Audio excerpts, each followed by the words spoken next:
Hello everyone, welcome to the MisterFrisco Podcast, where real talk meets real estate, local vibes, and the people shaping Frisco's future. Today on the podcast, we will cover the latest housing market stats, break down trends, and why the housing market is not crashing despite what social media is screaming. Today's buyer and seller tip, we are talking about how to improve your credit score before buying a home. And my guest today is Chad Brown, owner of On Infinite Sound House, an AI-powered music studio at the forefront of next-generation sound innovation. He is also the creator of Get Real ISH, the flagship platform focused on copyrights and protecting creative rights in today's fast-changing music industry. And mark your calendar for Frisco's biggest fall celebration, Frisco Oktoberfest. It's almost here. Meet MisterFrisco, a realtor selling residential real estate in Frisco and far north Dallas. As a former professional athlete, track and field, and strength and conditioning coach, MisterFrisco immigrated to the USA 20 years ago with $50 in his pocket, a suitcase, and zero English to pursue the American dream and build a successful real estate business. Hardworking, persistent, customer service, and detail-oriented, MisterFrisco strives to secure a smooth closing on his client's biggest investment, their home. He puts his experience and knowledge to serve his clients the best way possible. Building his business by referral allows him to maintain relationships with his clients and serve them even after the transaction is closed. This is Frisco Realty News with MisterFrisco. So let's talk about the housing market. If it's crashing, let's cut through the noise. If you have been scrolling TikTok or YouTube, you would swear the housing market is about to crash. Spoiler alert, oh, it's not. Prices in Frisco dipped 4.3% from the last year. Big deal? That's not a crash. That's the market catching up its breath. Inventory up 27.5%. Sales up 0.2% from the last year. More homes, more buyers, more balance. And here's what no one is telling you. Homeowners have more equity than ever. Supply, we are at 5 months of supply, getting close to a balanced market, which actually is 6 months. Back in 2019, it was 3.1 months. Yeah, it's a little bit higher now, but it's still good. In the wild days of 2021, it dropped to 1 month. So that's what drove prices through the roof. Now we are stabilizing. Homes take 41 days to sell. Well, that's normal.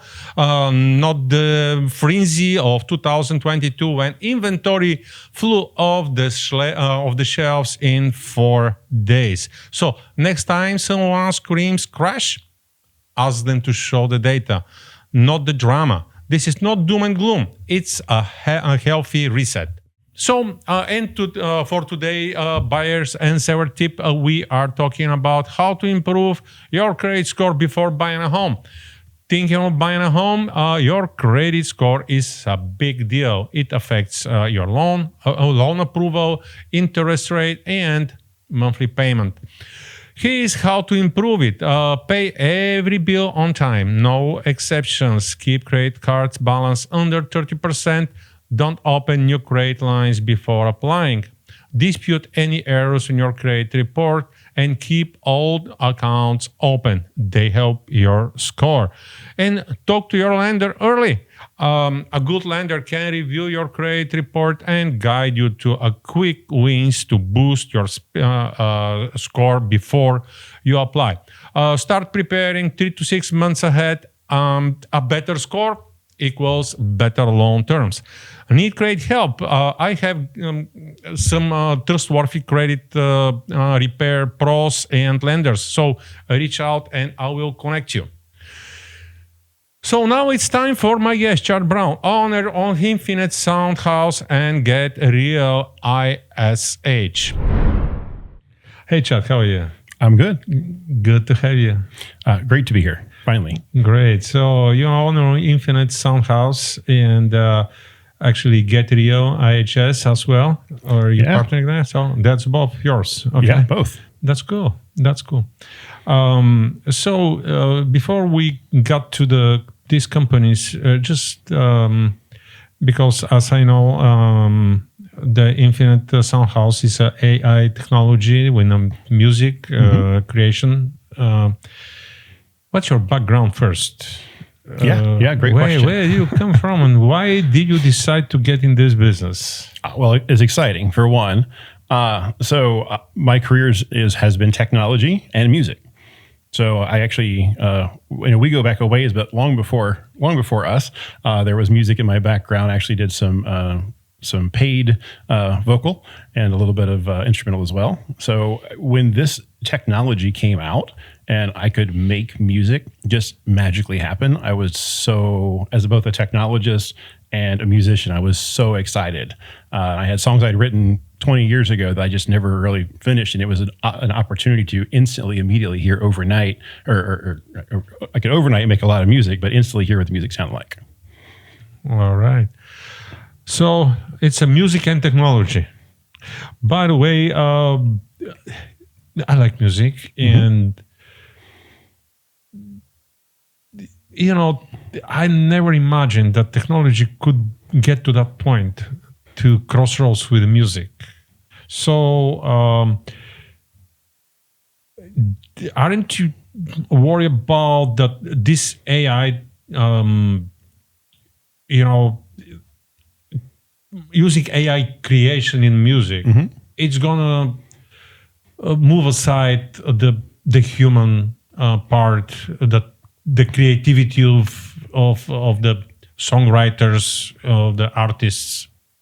Yeah, is that the concern? I will tell you there is a concern for that. I am not personally concerned with that. And I'll tell you why. One of the reasons that we started Infinite Sound House, and there are two parts, as you mentioned, and we can talk about those. But the idea behind Infinite Sound House, we call it a boutique production house. And what we're trying to do there is use AI and blend it with the human, right? So it's not purely AI.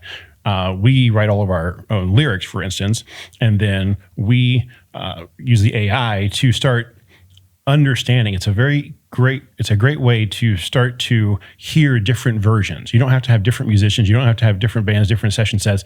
So you can very quickly, rapidly kind of innovate, if you will, on what a song should sound like, how it could sound. And then you can bring in instrumentation, whether it's digital or real instrumentation. You can bring in live vocalists. And so that's where we're driving towards right now. The initial songs that we have out there are AI, and they are not just, going kind of to the Get Realist side. To actually own the music, you have to show that you have human creativity. And so that balance that you're talking about, or the fear, begets the balance of if I push a button, I don't own the music inherently because I didn't do anything to create the music. So the Copyright Office says you don't own it. And so you're starting to see this trend in the industry for, if it's AI created, maybe it doesn't make the playlist, maybe it doesn't make the cut, because people can tell the difference. Machines can tell the difference. So what it promotes is, and what we're really trying to promote, is the human creativity element. Not just, hey, I wrote the lyrics and here's this song, because you can't copyright that and you will not be able to get paid on it. For people who think I'm going to create a song and get paid on Spotify, those days are going away because people are not going to pay you for things that you don't own. So you have to be able to copyright it, and to be able to copyright it, you have to prove that you did something to it that made it the song that it is. It's distinguishable from the AI that created it. So we're trying to help creators on the front end, if they want to do some really cool AI collaborations on what we call ISH Studio. Infinite Sound House, cleverly, the initials are ISH. So we came up with Get Real-ish, which is the idea is, right? It's real-ish because it's got AI in it. So we're helping them create on the front end if they need it, if they want it. If not, the Get Realish is the way that we help them copyright with the wizard that we provide to be able to go through an evaluation and assessment. Like, let's say the first time I tried, I created this great song. If I had this wizard, I would go through and it would ask me, hey, did you do this? Did you do this? It gives me checklists. It gives me ideas. When I get done filling out the information, it gives me an assessment that says, okay, here's what you did. That's probably not going to get you where you want to go. And so it gives you a confidence score, and it gives you advice on the things that you should change. So with our wizard, you can come back and you can keep doing it until you hone that messaging, until you can get it right. So you can say, these are the things. And then we say, okay, well, give me the files for that. And then we submit it for them. Should they decide to. They can submit on their own, but we also have a service, part of Get Realish, where we'll submit it as well. But the assessment is really that thing of, have I done enough, right? To show that I really have owned this. It's my song. It's not the AI song anymore. All right. So it means, as I understand, AI could help the artist, songwriters to improve their writings and to improve their music. I believe so, right? And so, I don't think it hurts the industry in any way, as long as you do have these rules that we were just talking about, where you have to prove that you own something to copyright, right? You're going to have artists who can play the guitar. I cannot, right?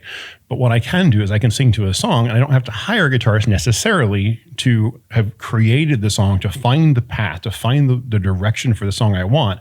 And then when I get it and it sounds like I want it to sound, I can hire the team or hire the individuals to bring the pieces to the song that I want. I can use the AI or not, right? In theory, you could have an entire song you've imagined and go get an entire session group together to make that song. It's a matter of how much you want to put into it. Right now, I'm using digital instrumentation, but what's it done for me? I've started practicing the guitar, because there are things about my song I actually want to replace that track on my song with that, right? My son and I are actually going to start singing on the tracks and remove the vocals out. So I think it's enabling people who would otherwise just sit and not perform music. And now you get an opportunity to do that, to fill in the gaps of what you can't do. And then now you can do what you actually do well or want to do or love to do. And put together the entire song, for example. Put together the whole song. Wow, that's good. This AI, do you play any instrument? I have. I grew up playing the piano. So while I don't play it very often for friends any longer, I do still have the piano. I said learning the guitar. I've also started back on the drums, which I have not played since I was a kid. But again, want to start getting into that. It's inspiring me to be more of a musician than I have been. All right. I'm wondering if I hear a song or music created by AI,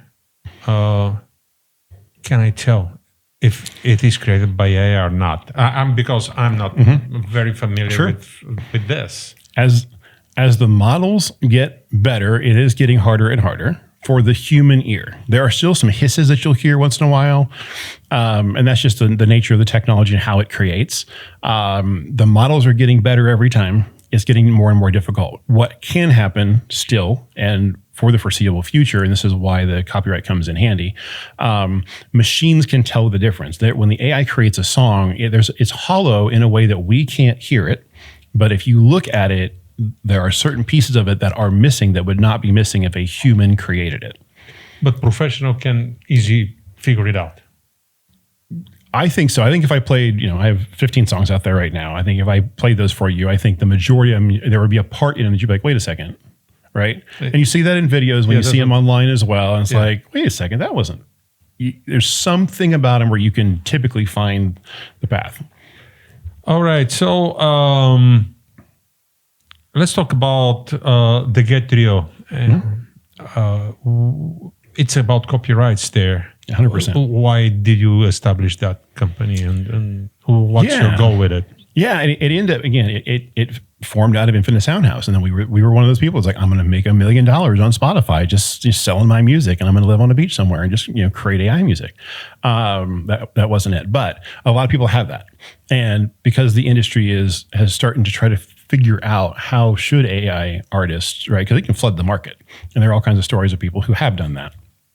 And so the more we looked at it, the real story of it was, if you don't own it, it's not yours. And if it's not yours, somebody doesn't have to pay you for it, right?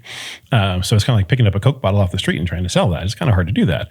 If you take 100 Coke bottles and you break them and you make art out of it, you didn't create the Coke bottles, but you did create the art, right? So the idea of Get Realish was to an extension of Infinite Sound House, again, ISH, became Get Realish.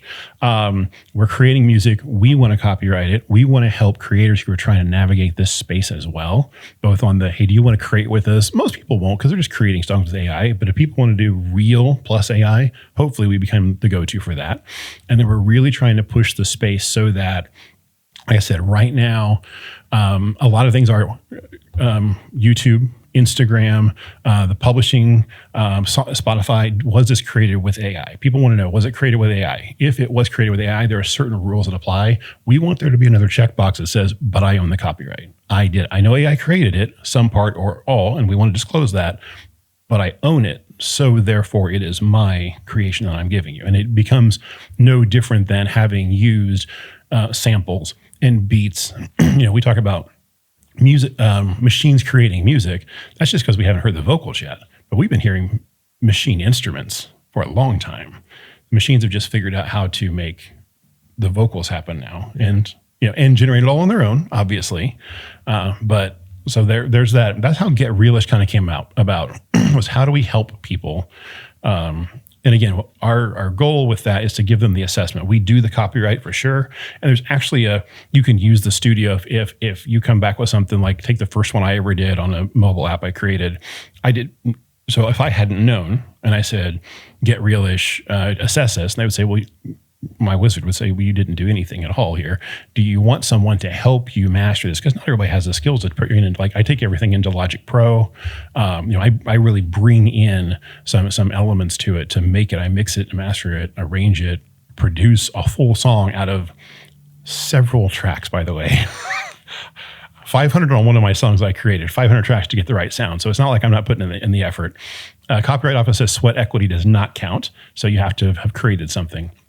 But that's how it came about, was necessity and just wanting to help the industry move forward. I think it's a really important time. And so helping the industry move forward in this new time is positive for me. Okay, so it is focused only for the AI created music. It's not like the copyrights. Or just, it's not, right. Broader. The site really is for AI created music right now. We're going to expand it to be AI created other things because that's obvious. There are copyright services out there for non-AI, so we didn't try to kind of butt up against those and compete with those. We're genuinely trying to help artists who are creating now with AI and need a way to measure and then help them file the copyright, because there's some nuances in how you copyright. And oftentimes the Copyright Office will come back and say, you need to explain this a little bit more to me. And so that's one of the things that we do if you take our service. Not only do we file based on, you provide the materials. You don't even have to be very, very thoughtful, because being an AI company, we also use AI to help craft your story. No embellishment, just helping hone the story so we can explain it to the Copyright Office in a way that they'll understand the materials that you provided. But if they come back and have questions, we're also the ones that are helping navigate that as well, so that we can get you through to copyright. We don't guarantee a copyright because the Copyright Office, a subjective, actual human being person, makes the decision. But we can help. We know the parameters, and I should say, our system learns every single time. So we know. Excuse me. So we draw on the past copyrights to help inform the future copyrights of what's most likely going to get through the process. All right.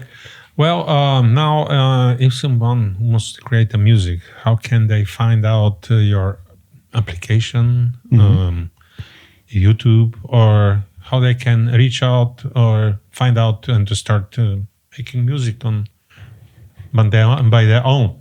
On their own. There are a lot of apps out there for that. I recommend Suno. However, if you're just getting started, look at the iPhone apps. Look at the app stores of Apple and Google. There are plenty out there. Suno is actually one of them. It's going to be a matter of their comfortability. If they've never done it before and they just think this is the coolest thing they've ever heard of, which is what I thought of, find an app that'll do it for you. So many more apps exist now than did when I first started. I had Donna was my first app. Just not to plug Donna. I'm actually very upset with Donna right now, but I still have the account. But I use Suno. Suno and Udio are very common.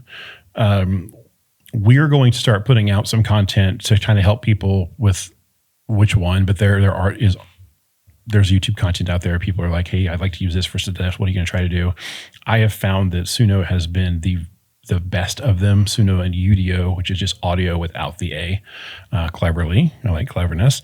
Those are the good ones to use. And then from there, again, you can start with nothing. You can literally go into those things and hit the button without typing a thing, and they'll give you a song. They'll make a song up for you if you have said nothing, all the way up to you can give them full lyrics and genres and beats, voice patterns. It's very neat what you can do with these things now. But that's how they get started with the music. And then when you want to know, getrealish.com is hopefully the place that they'll turn to just to if they want to try to monetize it. All right. So they have to look for the Realish and your company, like the Infinite Sound House. Yes. It is is it on Apple or it's a website where they can find it? Yeah, it's a website. The easiest one, if they're trying to remember, is getrealish.com. There is a link to infinitesoundhouse.com and vice versa. So if you're trying to remember the words, I know that's a long name. I could not get ish.com. Believe me, I tried. So getrealish, I thought was clever enough people would remember that. Okay. And so both point to the other. So if you want to listen to the music or collaborate with us on the ISH side, Infinite Sound House, either way, just go to Get Realish. You can find your way there at the top nav bar to either one of them. All right. Thanks, Chad. All right, everyone. Thanks for having me. If you know how to get AI music, go to Realish and Infinite Sound House with Chad Brown. Thank you. All right. Thanks for coming. Appreciate it.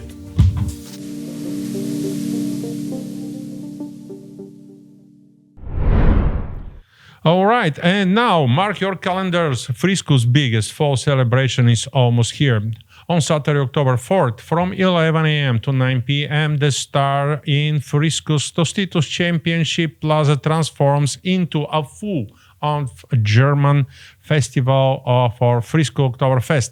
This is a free all-day event packed with food, fun, and a ton of Bavarian spirit. Expect authentic German eats, cold beer, and live music all day long. But the real excitement? The contests. We are talking stain hosting competitions, brat eating showdowns, cake rolling races, and even stain relays. Whether you're competing or just cheering, it's a non-stop entertainment. It's not just for adults either. There are family-friendly games and activities, so everyone can get on the fun. Admission won't cost you a dime. Food and drinks are sold separately, so you can try as much or as little as you like. So if you're looking for that perfect fall weekend outing, great food, live music, and a chance to test your brat eating skills, Frisco Oktoberfest is the place to be. Again, that's October 4th, 11 a.m. to 9 p.m. at the Star in Frisco. Grab your friends, bring the family, and get ready to say Prost. So that's all for today. And if you like this episode, make sure to subscribe for my podcast. I will see you next time.